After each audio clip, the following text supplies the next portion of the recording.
want to share with you guys this morning a little bit of my life experiences that led me to this point in life where I'm a strong believer in how critical very realistic dynamic training is. Personally, I think it's not just in dealing with people skills, but almost anything and everything that you do in life. That's why you have computer simulators and stuff like that, is to try to simulate as accurately as possible and as realistically as possible some of the things that you would really do in your real life job and so on. We have to go back to the very beginning, 29 years ago this month, which when I remember typing this down the other night, I was like, wow, where has time flown? 29 years ago, I joined the Army in November 1989 as an infantryman, a combat soldier. My original idea at the time, my plan at the time was to play guns for a while and then after a while re-enlist and get a quote-unquote real job, something that I could take out in the civilian market if and when I got out of the Army. Now, as a combat soldier, you find yourself in the field a lot. Pretty much almost every other week it seemed, and training and playing war games. And you play these war games over and over and over again. And by doing this stuff over and over again, you build muscle memory, confidence, and confidence in each other, okay? Fort Irwin, California, NTC. Were you out there, Kevin?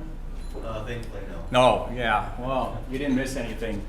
Fort Irwin, California is out in the middle of nowhere. The Mojave Desert, about 100 and some miles from Las Vegas, 100 and some miles from Los Angeles.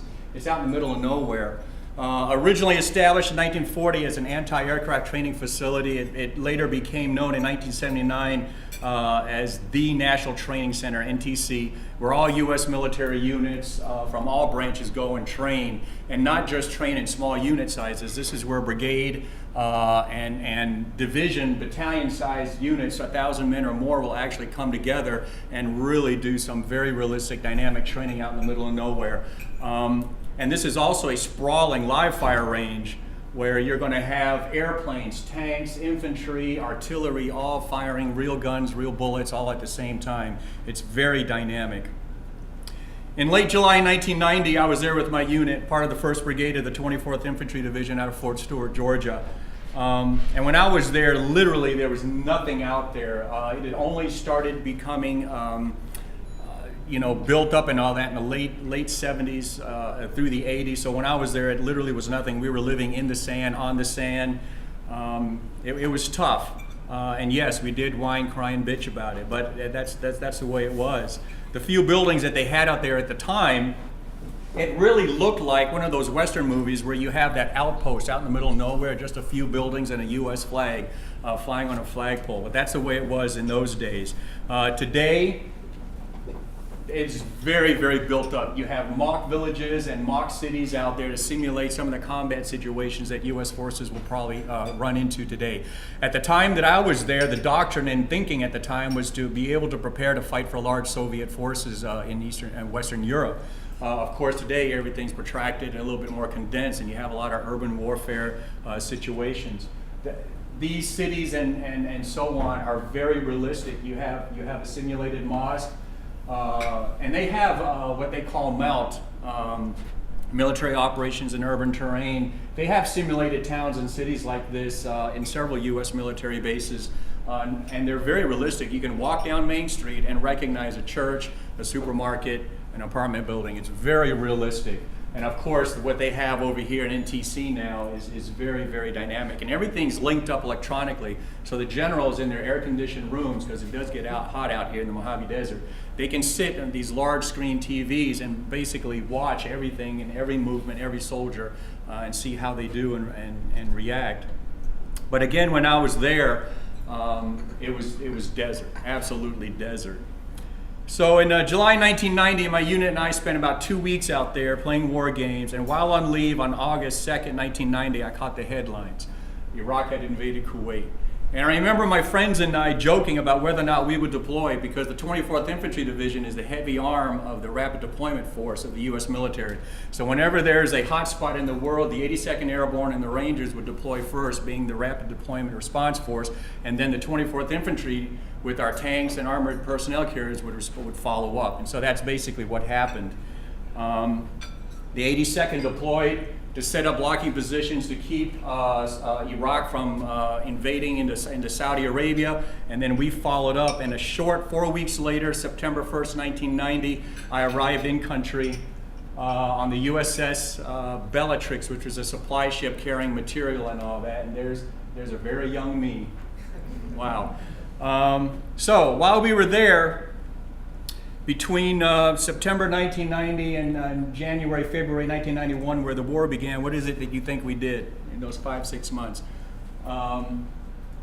We did play a lot of beach volleyball. We got actually pretty good at it. We also posed for the very obligatory shirtless with the rifle shot. Anyone who's deployed, Kevin, this includes you. Did you ever deploy?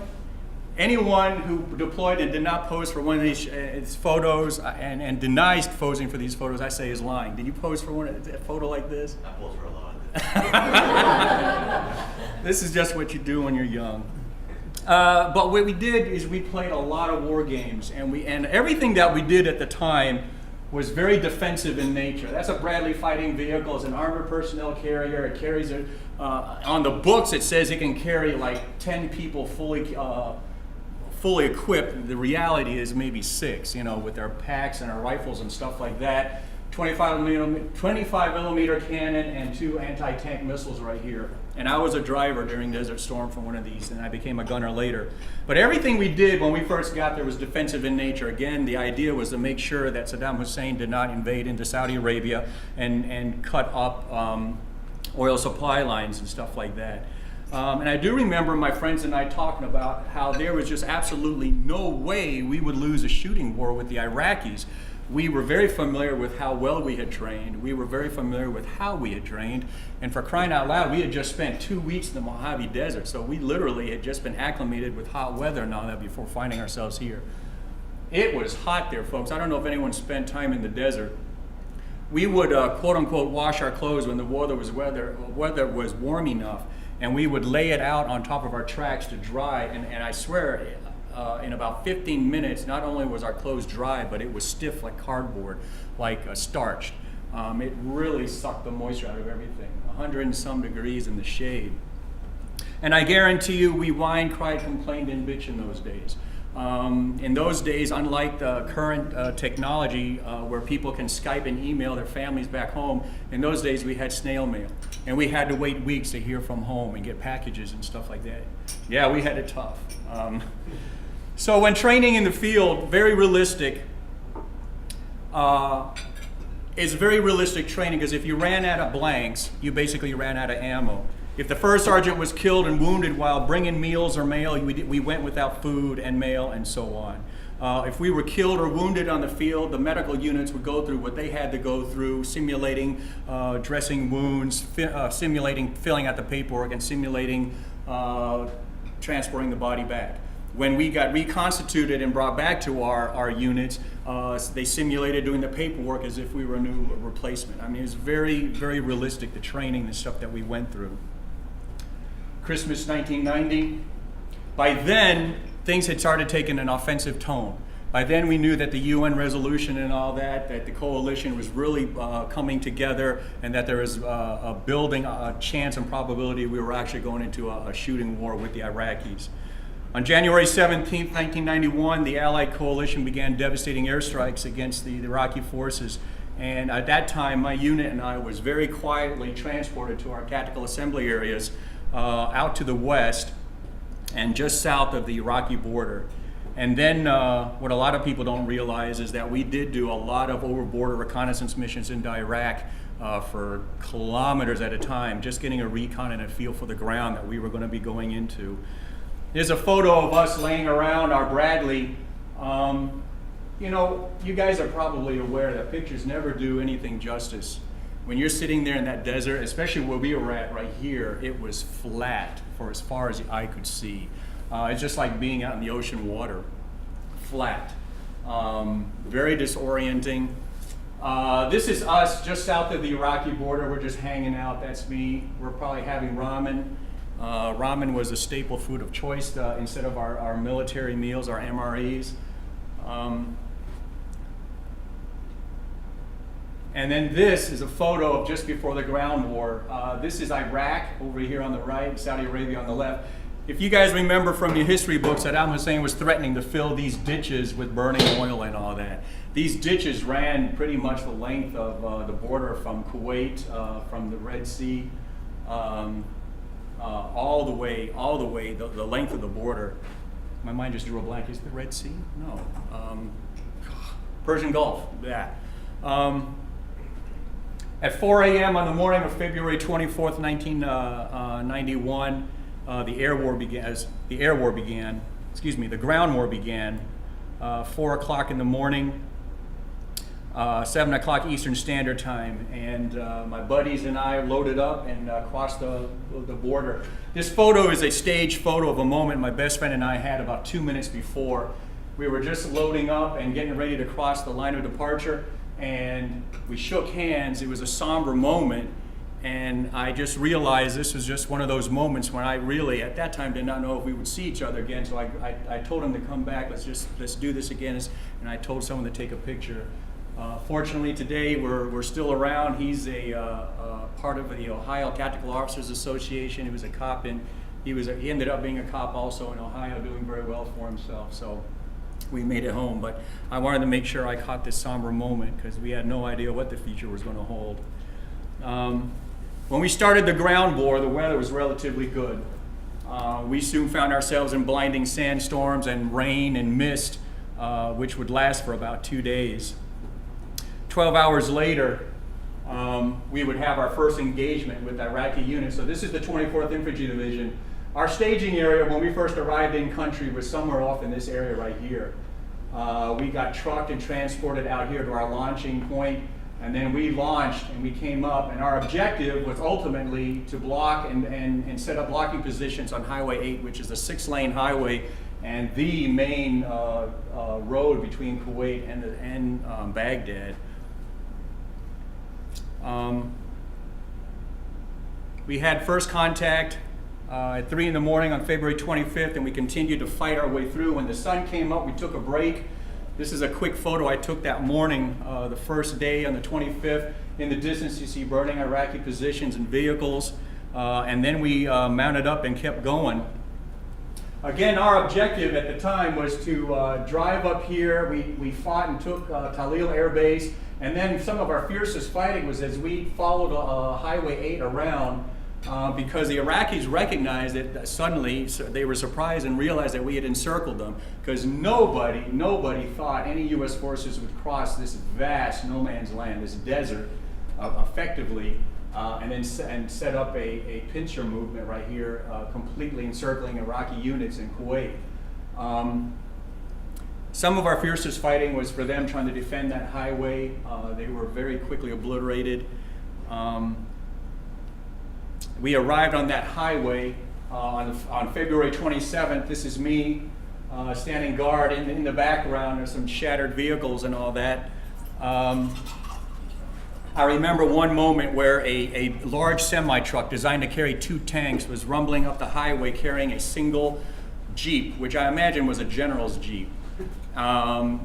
And somebody fired a tow missile, an anti-tank missile, and deliberately just targeted the Jeep and let the truck go. So it's one of those moments, and that's exactly right. We all laughing and hooting because I'm trying to imagine that driver arriving in Baghdad and trying to explain what happened to the general's Jeep. So it got to have moments like that. So on the early morning hours of February 28th, we were actually set up getting ready to attack Basra. Our engines were warming up. It was like 3 in the morning or so. We're getting ready to roll, and all of a sudden the word came down of a ceasefire. And I remember my buddies and I looking at each other, go, what do you mean ceasefire? We're just now getting into the groove of things. 100 hours only? But it is what it was. We stood down, began to just kind of relax a little bit, try to catch up, shave, shower, bathe. And then on March 2nd, we had a large Iraqi armored and infantry unit try to make a breakthrough up the highway through the Ramallah oil fields, and they ran into us. And what happened next, from everything I've read, ended up being one of the largest tank battles since World War II. And actually it also attributed to some of what you guys may remember as the Highway of Death. and it was just an absolute turkey shoot. But they started it, and again, that was a few days after the ceasefire. But we had to do what we had to do when they attacked us. So the U.S. military, without a doubt, guys, is by far the most well-trained, well-equipped military fighting force out there in the world, and by no means is it not because of the training that we do. It's very realistic, it's very dynamic. We know, and I talked to other veterans who've just recently deployed and come back, sometime in the afternoon, allies, different cultures do different things, but when it's tea time, it's tea time. They stop what they're doing, and they'll just collapse on the sand and start breaking out their meals and drinks and snacks and stuff, and the Americans, advisors and stuff like that, will pull their hair out because, well, that's just not how we do things, and that's really not how to properly train, in my opinion, either. So, fast forward 1996. I become a police officer for the city of Grand Rapids. And in case any of you look at me and think I look a little familiar, maybe you saw me in your mirror like this. No? Maybe not. Okay, so as a police officer, we go through training at the police academy, and we have simulated scenarios that help us go through what we have to go through dealing with domestic situations, which is a very, very volatile, dynamic, fluid situation when you're dealing with domestics. I have had women turn on me moments after I had just saved them from a butt whooping. We had a case right up here, right up Lafayette right here, just north of the hospital. I got there first, call of a domestic assault in progress. I could hear him assaulting her through the front door. I waited a moment. I could see my buddy screaming down Lafayette from Leonard, and I called out over the radio, okay, I'm kicking the door and I'm going in because I can hear this assault taking place right now. Bust open the door, I grab hold of him, he's just pummeling her in the kitchen. My buddy drives, we secure him, put him on the kitchen, on the dining, put him in the living room sofa, and I'm looking at her and she is sobbing and crying, injuries all over her, and she's, oh, thank you, he was about to kill me, blah, blah, blah. And I said, great, look, hang on right here, I'm gonna come right back. I gotta run out to my car and grab a Polaroid camera so I can take pictures of you. In these days, it's Polaroids. In the time it took for me to run to my car, grab the Polaroid, come back, and I'm bringing my camera. She goes, what are you doing? I'm gonna take a picture of those injuries. You didn't have a search warrant? What are you doing in my house? We weren't doing anything. She totally turned on me. These are hickeys. Now, I understand now the psychology behind it, because after we leave, if we don't arrest him, she has to still be in this house with this man. I understand that. It's frustrating for me because I'm trying to gain enough evidence to go after this guy. So she would not allow me to take pictures, and we ended up arresting him anyway because we had enough evidence just based on the physical injuries that she had. But we go through training and try to prepare ourselves to do stuff like that. But I can tell you that a lot of the stuff at the police academy doesn't properly prepare you for the reality of what human beings will do to each other. And you really have to prepare yourself psychologically and so on. And this is actually why it's so critical to go through training. Twice a year, we go back to the range. We go through scenario training that put us in very dynamic situations where we have to think fast. Do I use my taser, my gun, my pepper spray, or whatever? And it's very fluid, and you have to go through that because in the street, it's going to be just that fluid. It's going to be just that quick. So we go through that training, and I'm not going to tell you there weren't times when I saw on the schedule that we were going to training that I didn't roll my eyes and whine, cry, and bitch and complain, but I always knew how critical that training was because I knew that it was preparing me. And I always ended up having fun once I got there and we started kind of getting into it. So I finally retired in 2015, July of 2015. All those years was on nights, 17 years of those years was on nights, and then all of it, was on road patrol.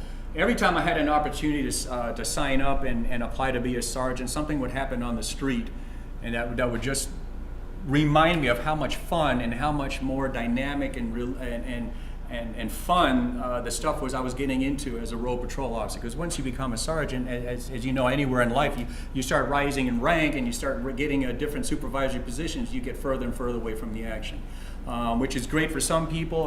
That just wasn't for me. I preferred being on the front lines. and on the ground. In February 2016, I was asked to do a conflict de-escalation class for our church security. I go to Resurrection Life Church in Granville. And as I was putting the class together, I realized, you know, what I'd learned, experienced, and what I have to share would benefit a lot of people. Because I had recognized and noticed that a lot of people raise their hands to be church security and really have no idea what they could potentially get into. A lot of them think it's turning off the lights, making sure the doors are locked, but how are you going to handle that angry mother who's lost custody of her children but is now showing up at the nursery to see her kids? Because that happened to us. You know, there's a lot more to being security than just doing some of these basic things that some people do. So when I started putting the class together, I realized that maybe I should go on the road, have some business cards made up. Here I am today. I'd also observed that a lot of people do not realize that they say and do things that could potentially escalate a situation. And from police officers on down, a lot of people do not handle stress very well, and without any type of proper training or awareness training and so on, they just don't know they have bad habits. And I knew, based on my experience, that I wanted my training program to be very realistic and very dynamic because, my God, you go on YouTube and there are a lot of people who are just talking bobbleheads with the lecture slow presentation about how to handle a stressful encounter with somebody. Your tone of voice, active listening, blah, blah, blah. There's a lot of information out there, but you know what? You can sit there and listen to all this lecture presentations and watch all the how-to videos, but you're not really going to learn anything. And without instructors like mine who can point out to you in real time what habits you may have that could actually escalate a situation, you're not really learning anything. For example, and there are people who are very good at learning by listening. There are people who are more hands-on learners. You know, there's different type of learning, right? I am a hands-on type of learner. I like to be able to walk through it, talk, not only just talk through it, but walk through it, feel it, touch it, and so on.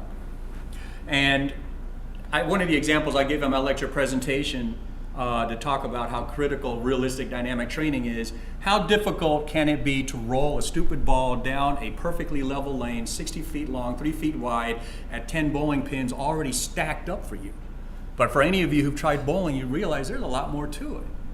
You know, same thing about driving a car. We didn't learn how to drive a car. Any of us learned how to drive a car from just reading about it or having someone describe it to us or just looking at a workbook. We actually had to get in the car and see for ourselves what we could and couldn't see in the mirrors. We had to see for ourselves how much pressure we had to put on the gas pedal, how much pressure we had to put on the brake pedal. There's a lot more to it than just reading about it. Anyone know how to drive a stick shift anymore? We didn't. Awesome. We did not learn that from just having someone explain it to us. We had to get in that car and have it stall out on us a couple times before we finally got it. So I created Gentle Response, and when I was trying to come up with a name, it hit me. This just verse in the Message version of the Bible, Proverbs 51, it says, "A gentle response diffuses anger." Different translations of the Bible say a soft word turns away anger and so on, but this absolutely articulates what I have observed in my career as a police officer. A gentle response diffuses anger. I lived this. And so I adopted Gentle Response as my business name. Together, my instructor role players who are also former or current police officers, we bring about 100 years of actual in-the-road experience dealing with very volatile situations, oftentimes with people who are trying to hurt us. I saw one of my quote-unquote competitors bragging on one of their ads or something that they have like 50 or 100 years of teaching experience. And I remember I smiled and I said, well, me and my boys, we have 100 years of actual experience. So, scenario training, folks, are going to give you stress inoculation. It's going to give you muscle memory. It's going to give you self-confidence. It's going to give you confidence in your coworkers, and it's going to give you real-time feedback. And you cannot get any of that from just sitting through another lecture or just watching a how-to video. A large number of businesses and schools and corporations and whatnot have plans for emergency, medical emergency, storm shelters, and hopefully in this day and age, even active shooter response reaction plans. But no one seems to take into account how do we handle interpersonal stress and conflict. If they do deal with it, they deal with it in terms of a lecture presentation. You guys check off a box or train for the next 6 months and you guys are good. And yet none of you have really gone through any type of training on how to actually deal with someone who's in your face! Just that much raising the voice is enough to get everyone's adrenaline going. Just that. A lecture presentation on, hey, you guys, congratulations for sitting through. You just got 2 more hours of extra credit and your extra training credit. We'll see you guys in 6 months. That didn't really do anything for you. I did training with Steelcase's corporate contracted security members there. I was aghast at the caliber of people that the security company was sending to someone as big as Steelcase, because these people were so blown away and so intimidated and overwhelmed by my role players. I heard about 2 weeks later that one of the guys quit because the idea of actually dealing with any of these scenarios at that level of intensity was just too much for him. Which is good, because we don't want people, I mean, it's just like the military cycling and assessing people. Do you really want people like that who's gonna fold under stress and pressure to be representing you or working for you? One of the things I also mention is I'm getting ahead of myself right here. I observed a lot of people, again, including police officers, and I'll give an example of this, who don't realize that they say and do things that could actually escalate a situation. I used to see this a lot, and it used to tick me off. Police officers would run a driver's license, comes back with a warrant or suspension, and they'll come up, sir, I need you to step out of the car. Oh, sure, officer, why? Just step out of the car. Officer, why? Step out of the car! Officer, okay, but why? Step out of the car! And you've seen it on YouTube. Why don't you just effing explain to him why you need him to step out of the car? Treat people with respect. Treat people with respect. I have seen officers do that. Now, did he do anything wrong? No, because technically he has a right to tell someone to get out of the car. But did he really do it right? I have a video of me doing a traffic stop at 28th and Kalamazoo a number of years ago, exact same position. I did what I'm preaching. You see me walk up to the guy and said, hey, sir, do you know you got several suspensions against you? No way. I said, yeah, look, I need you to step out of the car. We can talk about it, but I need you to step out of the car. He was upset, but he was compliant because I talked to him. I explained to him. People want to be treated with respect. People want to be explained why they're told to do something. But I've seen situations, not only police officers, of course in my world, that's where I saw the most, but I've seen it happen everywhere. Doctors, lawyers, maybe even PMI experts. I don't know. But, talk to people. Explain to them what it is you're doing and why you need them to do something. You can interview someone for a job, and they could wow the heck out of you, but do you really know how they're going to handle stress? Do you really know how they're going to handle someone getting mad in their face? You don't know. You don't know, because I have seen people fold who I did not expect to fold in certain situations. And I've seen people rise up that I didn't expect to rise up. And I saw that in Desert Storm. When these guys, they were soldiers who we thought were just slugs, who just rose up to the occasion and became outstanding soldiers. And I saw guys who would have been poster child of Army recruiting posters just become dirtbags and mentally fragile at the idea that we were going to go into combat. Take a look at this photo. This was taken this past January at River Crossing Mall. One of my instructor role players came upon this scene. Off to the right here is a young mother with some kids involved with this, looks like a kiosk, one of the attendants at the kiosk, and officers are here talking to them. In the time it took for my instructor role player to close the distance between when he first noticed the scene and came up to this close to take a picture of it, he said this guy was getting that much more agitated and animated, and he kept looking over at this officer. And look at that body language right there. This guy's doing it right. Non-aggressive, non-hostile body posture, hands in front, ready to react if he has to. Good reactionary gap right here. He's in an interview stance. But this guy, he either doesn't know, and that's the problem. A lot of people don't realize they do and say things that could actually escalate a situation. He either doesn't realize the nonverbal message he's sending, or he doesn't care. If he doesn't care, that's another bad issue. But he kept getting more and more agitated looking at him. Now my instructor role player, he wanted to stay, my buddy wanted to stay and see how this played out, but he ended up leaving because he had his son with him. But you know that if this guy got out of hand, he could have been arrested for creating the peace, disturbing the peace, or whatever. And the officers would not have done anything wrong. because the report would have articulated, well, we came over here to talk about and investigate some type of complaint, but this gentleman, we tried to tell him to calm down, got more and more agitated, we ended up arresting him. They would have been right. But because I know of stuff like this, did it really have to go that way? Did it really have to go that way? No, it didn't. And I've seen many, many other situations that went down that could have been very, very much avoided. During training at a church for church security earlier this year, the scenario was my partner was coming into the church asking the church for financial aid, which happens all the time. As he started to get frustrated, as the students were saying, well, no, we have a policy procedure, you need to follow some paperwork, my buddy started to raise his voice. And this guy just blew up at my buddy, just started screaming at him, laid both hands on his chest like he was going to push him. My buddy stopped the scenario right then and there.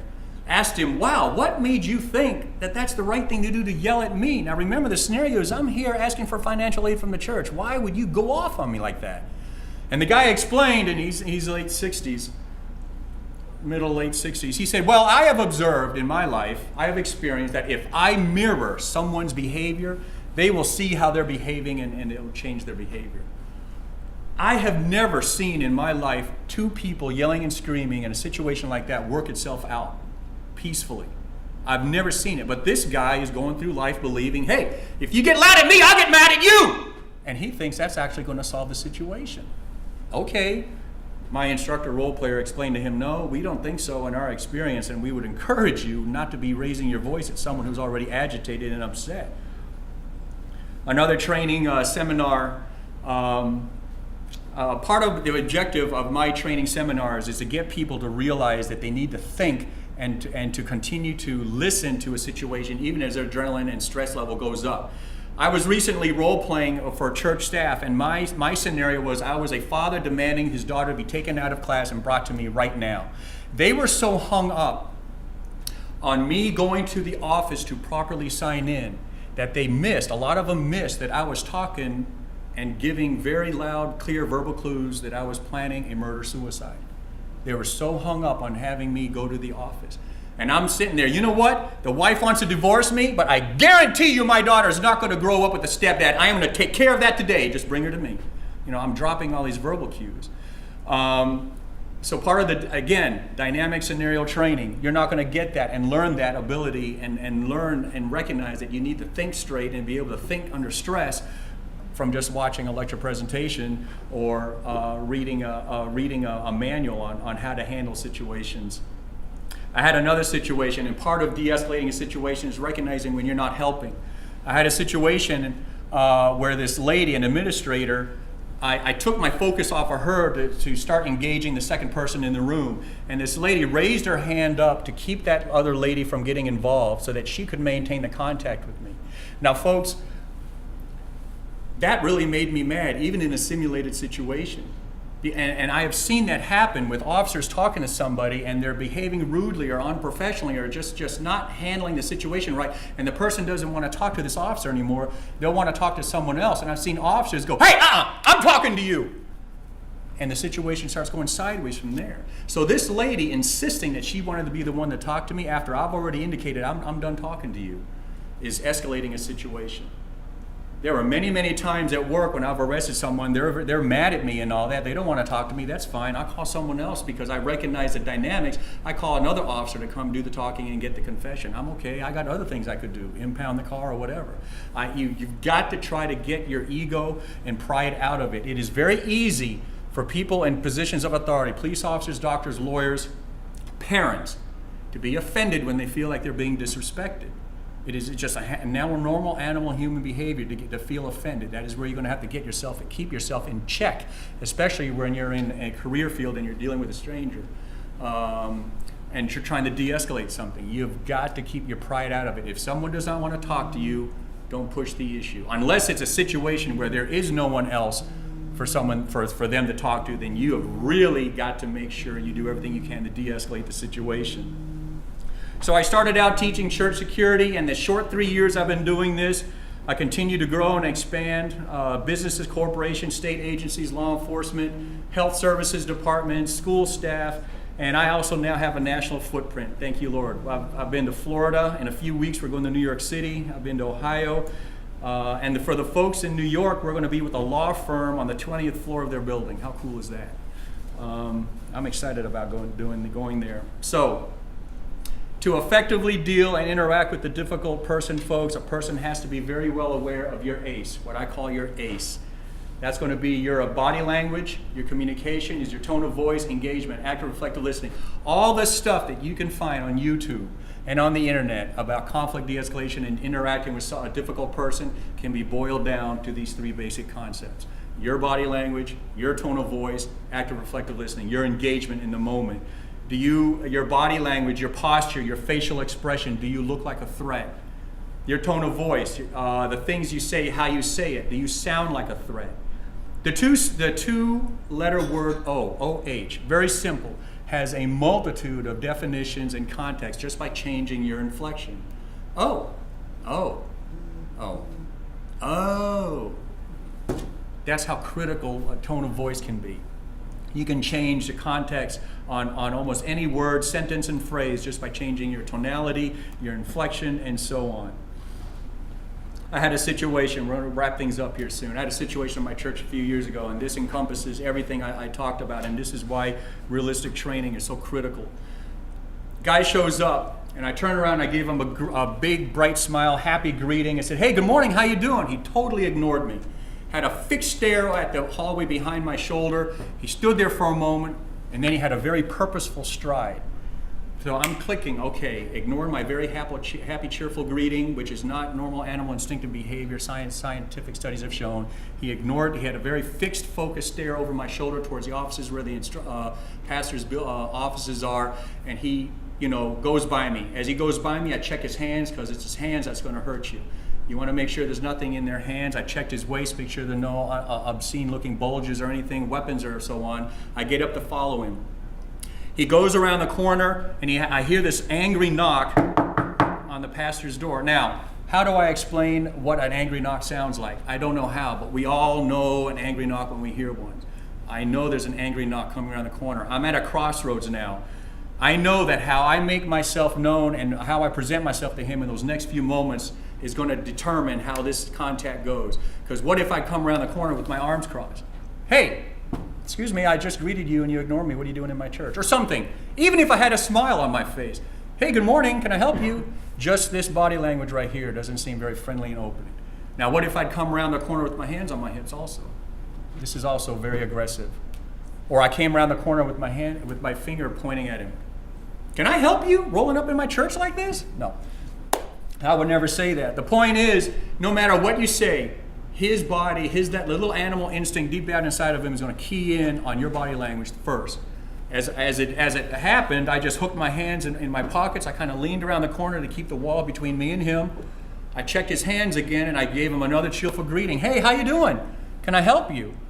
This is where active reflective listening and engagement comes in. I listen to him. As difficult as it can be to listen to people who are just spewing hate or drunk and just going off, you have to listen to people, because in there somewhere you're going to get a clue on what you can do to de-escalate the situation. His adult special needs son was volunteering with one of the ministries, and apparently they had a ministry meeting. And by the time the son came home and tried to explain to the parents how the meeting went, again, a special needs son, something must have been misunderstood, but it seemed to the parents that the ministry had kicked the son out and didn't want him to come back to church anymore. So of course Dad was upset. As soon as I heard him say he had a special needs son, I said, "Sir, I can appreciate and understand how frustrating it is, because I have a special needs daughter." And as soon as I made that connection with him, he began to deflate. If you can humanize yourself with someone you're dealing with, if you can show that you guys have something in common, you are going to more apt increase the probability that you're going to de-escalate this situation. We talked for a while and he left. Here's something I tell people. There's not a single thing that anyone's going through we haven't gone through at some point in our life. We've had trouble with life, marriages, boyfriend, girlfriends. We've had our hearts broken. Financial difficulty, job, school, kids. We've been there. We may have different coping mechanisms and coping skills, but we've been there. If you can connect with somebody and humanize yourself and not just be the face representing a business or something, you are more apt to be able to successfully de-escalate that situation. I'm going to share something with you from July of 2012, then we'll wrap it up. In July 2012, I called out the dispatch and said I was taking a break at what used to be a Shell station there, 28th and Breton. It's my favorite gas station. Again, most of my career was on nights. They had clean bathrooms and pretty decent gas station coffee. So, dispatch wrote me this. You know, it's funny, John, that Shell station is where I think of you being all the time. There's no way on earth you'd remember this. Why would you? But about 7 or 8 years ago, referring to 2003 or so, long before I was hired here, I stopped in there one morning. When I walked in to pay for my gas, you were speaking with an extremely irate lady whose credit card would not go through. She apparently had no other method of payment, and the whole thing ended up with the clerk calling dispatch. Anyway, the reason this sticks out in my mind is because this lady was up in your face with an intensity I could not fathom. She had probably given you at least 2 to 3 perfectly good reasons to arrest her on the spot, but you were perfectly calm and cool like I couldn't believe. I remember being tremendously impressed by that, and I just thought I'd share that anecdote with you. Folks, suddenly finding yourself in a stressful situation with someone who's loud, rude, obnoxious, and in your face can be very frightening. I know, been there, done that. But I know from 20 years experience, folks, and it works with people of all different mindsets, if you're aware of your ACE, your appearance, your body language, your tone of voice, actively, reflective listen, be engaged in the moment, you are more apt to successfully interact with that person and de-escalate them. And you cannot begin to learn and develop those skills, knowledge, and confidence from just sitting through a lecture presentation or watching a training video. You need dynamic, realistic scenario training. You need me. Okay. Thank you very much. That's it. Anybody have any questions for John? Questions, comments, suggestions? I do have, I've not had to deal with what you're talking about, managing a project. But what we do as far as dynamic and realistic training, we just got done with a big go live. It's a system upgrade where I work at Grand Rapids Community College that affects everybody on campus. Anybody who's alumni, anybody who teaches, anybody who is a staff member. And we've had 4 years of upgrades of this large system, but the last one was the most difficult one. But with every upgrade, what we do is we practice the upgrade. Mm-hmm. We practice it again and again and again. We go through all the steps because there's thousands of steps in the upgrade as we're going through. And when we go through it, we figure out, okay, what did we do wrong? What broke? What didn't come over? And we have daily stand-up meetings to say, okay, here's what we did yesterday. This is what we're going to do today, and what are our roadblocks? And we start figuring out this, ironing it out. We did this 4 times for this last one. And we actually did 4.5 on, guys. I just want to go through it again to get our timings down, how much time we have to take the system down for, to know how many people we're going to need, to know all the things. So when we finally did it, on Monday morning when it was open and alive, it was crickets. I mean, just nothing, no calls. You know, we waited around, we're like calling people up. Is it okay? I mean, are you just here today? Are you not here? Because it just went that well. We had somebody's comment was something, I didn't see this little icon because they didn't refresh their cache was in their browser was up. It was just some real simple thing. Our help desk was prepared to deal with it. Everybody was prepared, but we were so prepared. Kind of like we were talking about after the 100 hours, you're like, now what? You know, because we're on point. We've been preparing for this. It was 6 months worth of work, and it was quiet. And it's, you know, we're at the end of the week, and this happened this past Monday, and you know, we're ready to close the project. We just have to celebrate at this point. Yeah. But it's that practice, because we couldn't have read how to do it. We did go look. We went out and looked at other people who've been through this upgrade. What are your experiences? We talked to people, you know, what to look out for, but then you have to go do it because our customizations, our culture, our people are different, you know, in various ways, and we have to know how to deal with it. So it's used all of what we know as project managers to go out there and be able to lay out the plan, but there's things you just can't predict, and there's things that you have to go through and experience. The muscle memory you're talking about, we had a couple things that came up during the upgrade that didn't happen the other 4 times we were practicing it, but he knew how to handle it. And it was a minor thing. We were making our times, but okay, he says, I'm going to be 20 minutes behind the time we said we're going to be. I said, it's okay, you know, and everything is just, it worked out. But it was because we had to practice it. We had to engage. We had to do things that, we had to fail fast. We had to fail early, you know, and learn from it and keep incorporating it in there and not lose it. So I'm a big believer. Yeah. I work just what you're saying. I had to upgrade it. I did yearly. And we had just a great record. And then we had an unexpected event in the middle of it that just turned the tables. Everybody was prepared for that nice, easy peasy, we'll close the project in a week. This was something where when you say the escalation, I'm like, it was so important for me to remain calm when I was working with the technical folks, and then calm when I was speaking to the business folks, because for instance, the business folks didn't know they had only one way forward, and these are people who are used to having, what are my options? What do we do now, you know? Well, you've just had a tremendous loss. It's going to take about a month for you to recoup all this. We're not going to talk about all that right now. Let's just talk about getting through today. You know, so I really feel that you do need to have that when you're delivering bad news, because maybe everything is gone perfect to plan, or maybe you were thrown into a project that was sideways already. But you need to have that calm, that collection, not only for the people who are going to reflect upon you, but then you can't think straight if you are too jacked up by what's going on. I mean, I know you've seen it. People who are excited, they do really stupid things, you know. And your technical people don't need to do really stupid things when we already had a bad thing that happened. You know what I mean? It's that bringing them down so they can get back down to work, so we can get through this bad time. It's so important. Totally. I teach a breathing exercise. It's called combat breathing. It's taught to the military and police. There's so much more, obviously, to what I have, but one of the things that help you keep yourself calm is to be able to very slowly, rhythmically breathe, focusing on your breath. Intake for 4-second count, hold your breath, right.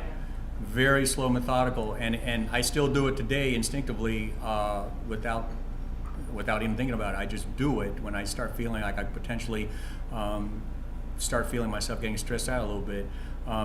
Basically, the scientific studies show that by concentrating, focusing on your breathing, it helps keep your heart rate at a manageable level where you still be able to think straight and so on. So that's one of those coping skills that I try to pass on. You guys are probably, you've heard a variation of it, box breathing. Exactly right. Breathing. Just breathe. Yeah. Anybody have experiences on projects? Because unless you have some kind of authority, but when you don't have any authority, and how you get people to work with you, especially when they are stressed out in the middle of a go live or something.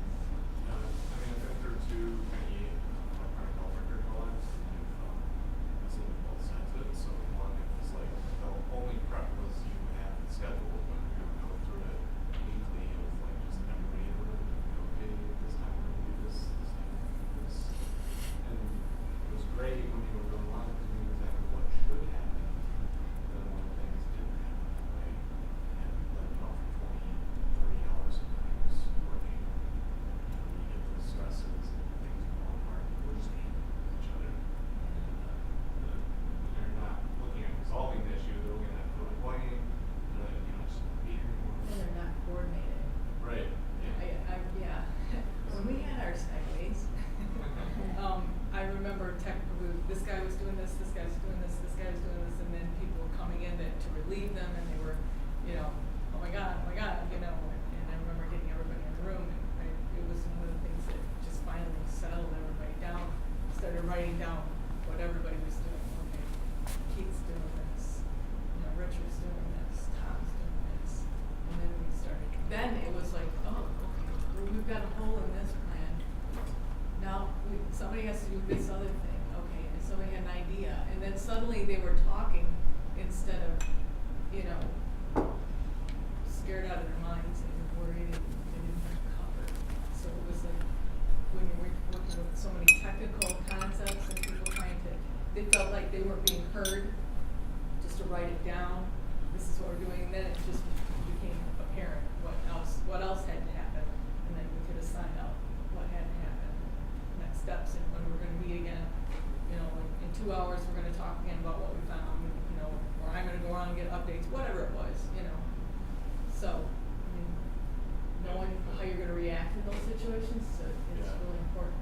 Because I think the alternative I saw from another project, they did dry runs. So we actually, we're going to set the work and we're going to do it. We're going to set up a test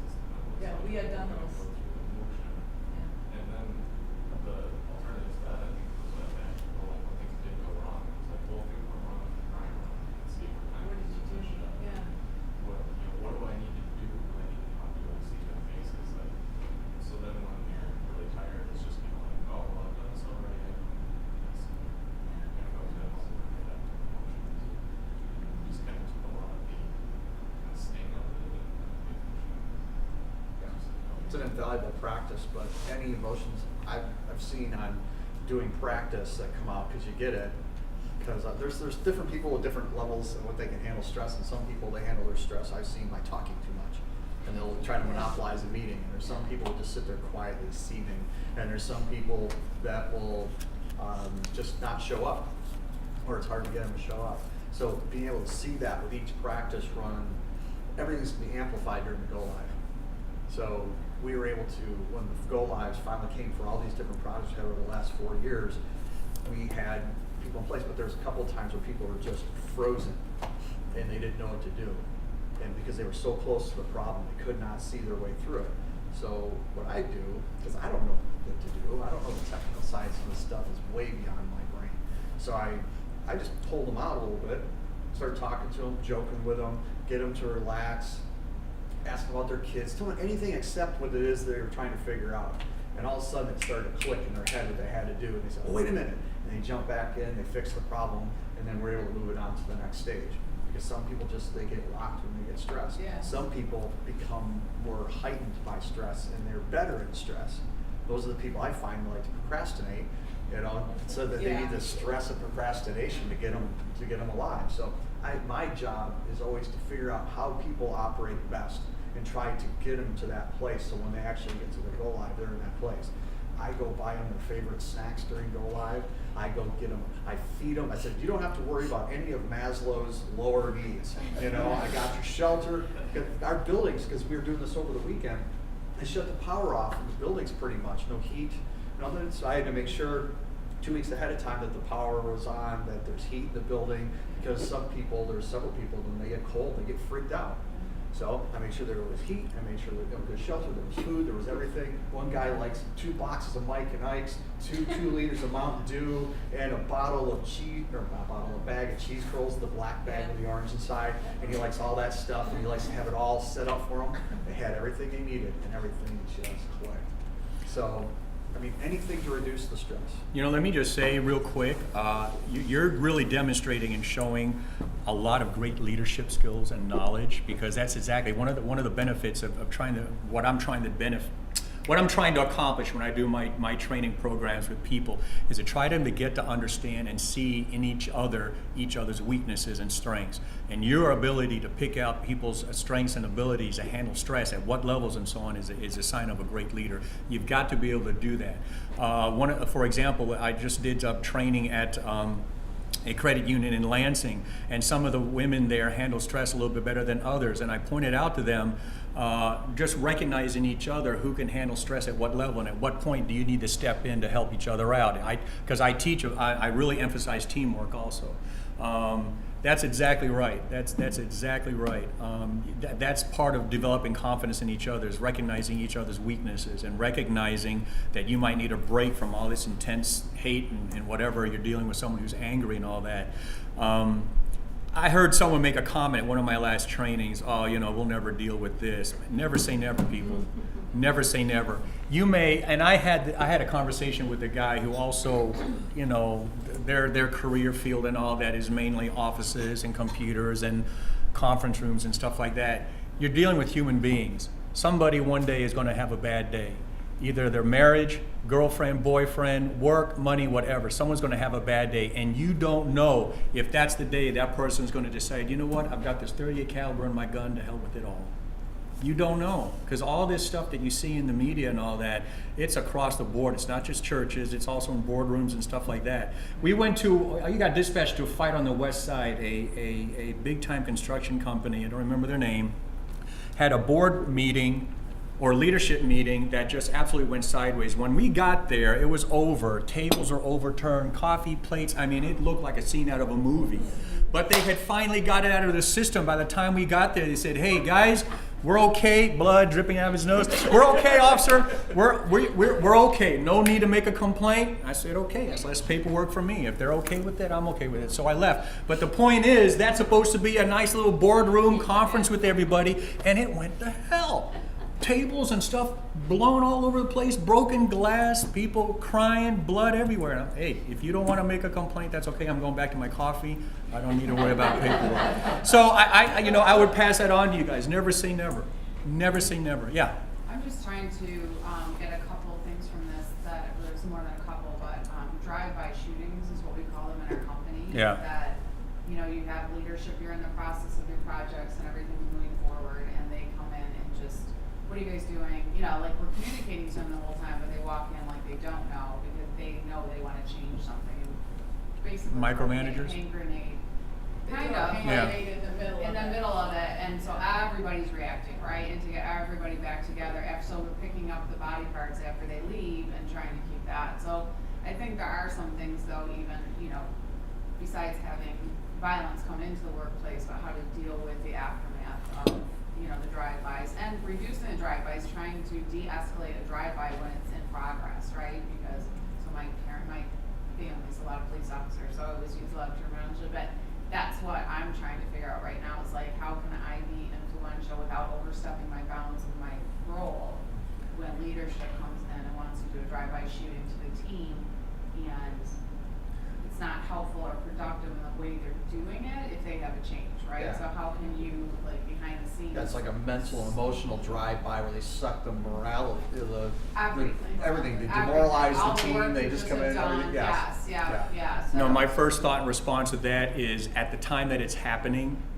just roll with it, because I think if you stand up and confront Oh, yeah, I someone, wouldn't do you that. don't do No, that. I So definitely wouldn't do that. right there, my initial response as you were talking was sit back and start doing your breathing exercises.